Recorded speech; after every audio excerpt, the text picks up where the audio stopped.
Bonjour à tous, bienvenue sur Échecs et Pédagogie. Bonjour Laurent. Bonjour à tous, bonjour Romu.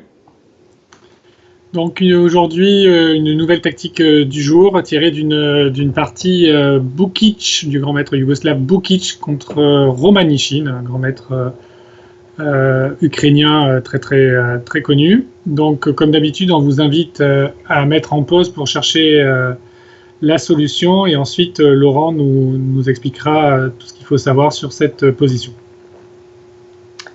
Très bien, donc commençons par, comme d'habitude, repérer les signaux différents que nous envoie cette position. En premier lieu, le roi noir est quand même assez faible, on va dire. Pour l'instant, la dame sur F6 bloque les cases noires. On peut voir aussi que les pièces lourdes ont déserté la 8e rangée, donc c'est une nouvelle faiblesse, on va dire, qu'il faut repérer, la 8e rangée. Et j'ai envie de dire, une fois qu'on a repéré ça, on a quasiment déjà tout vu. Donc, comment exploiter la 8e rangée dans cette position alors que les colonnes semblent fermées?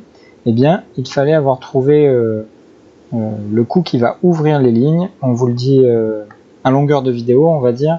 Lorsqu'on veut attaquer, on doit commencer par faire bouger les pions, notamment les échanger, ou en tout cas faire en sorte qu'il y ait des mouvements de pions pour ouvrir de nouvelles lignes. Donc par B4, on fait une fourchette entre la dame et la tour. Forcément, les noirs n'ont pas envie de perdre une pièce à ce moment-là, donc dame prend B4 est forcé. Et maintenant, on va pouvoir exploiter la colonne nouvellement ouverte avec, alors on va mettre tour DB1, mais il aurait pu jouer tour AB1. Dans la partie, il a joué tour DB1. Et bien sûr, on attaque la dame. Pas de différence notable. Non, pas de différence notoire. Donc on attaque la dame et on vise la 8e rangée. Alors si vous avez trouvé jusqu'ici, c'est déjà super, c'est que vous aviez bien repéré que le signal principal de la position était la faiblesse de la 8e rangée, mais il fallait avoir vu encore un petit peu plus loin, parce qu'après dame prend C4, tour B8 ne gagne plus la partie, tout simplement parce qu'il y aurait tour C8. Alors qu'est-ce qu'il fallait avoir vu ici? Eh bien c'est un on va dire un pendant habituel de la faiblesse de la 8e rangée, c'est la déviation. Très souvent, lorsqu'on cherche à faire un mat du couloir ou à exploiter la 8e, il y a une pièce qui va revenir au dernier moment, et il faut, avant d'aller exploiter cette 8e rangée, penser à dévier le défenseur ou quelque chose comme ça. Et donc ici, Romu, le coup c'est fou E2. Oui, donc fou E2 attaque la dame. On pose une question à cette dame qui, tu l'as bien dit, nous empêche pour l'instant d'exploiter la 8e rangée, puisque le coup de tour C8 sera encore possible. Donc quelles sont les possibilités qui s'offrent aux noirs? Après fou E2, la dame a deux cases, soit la case C2, soit la case C3. Donc si les noirs choisissent la case C2, okay. Donc après dame C2, les blancs peuvent continuer la déviation avec le coup fou D3 qui attaque la dame et qui la forcerait soit à quitter la colonne C en prenant le fou, et auquel cas tour B8 deviendrait possible, puisque après tour C8, maintenant on peut capturer la tour et faire mat.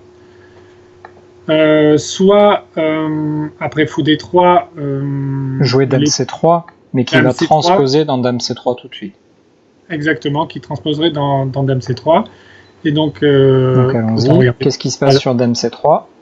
Donc sur dame C3, maintenant on va faire échec, parce qu'on voit que la dame en C3 est donc attaquée par la dame F6, mais pour l'instant elle est protégée par la tour C5.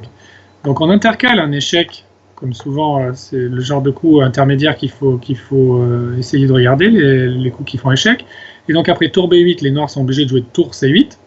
Et on voit que la tour C8 est maintenant surchargée, puisqu'elle doit à la fois défendre la 8e rangée par l'échec de la tour B8 et défendre la dame C3. Mais une pièce qui est clouée est un mauvais défenseur, et donc maintenant on peut simplement capturer la dame en C3 et gagner une dame, puisque la tour ne peut pas récupérer cette dame. Voilà, donc il fallait aujourd'hui avoir bien repéré la faiblesse de la 8e rangée, mais aussi avoir anticipé les éventuelles défenses adverses, notamment ce coup de dame C4. Comme d'habitude, on vous invite à liker la vidéo, à commenter, à nous dire si vous aviez trouvé ou non, et si vous aviez vu jusqu'au bout. N'hésitez pas à partager auprès de vos réseaux notre chaîne, partager notamment avec les gens qui sont intéressés pour progresser aux échecs. Et on vous dit à demain pour la prochaine vidéo tactique. Au revoir, à bientôt.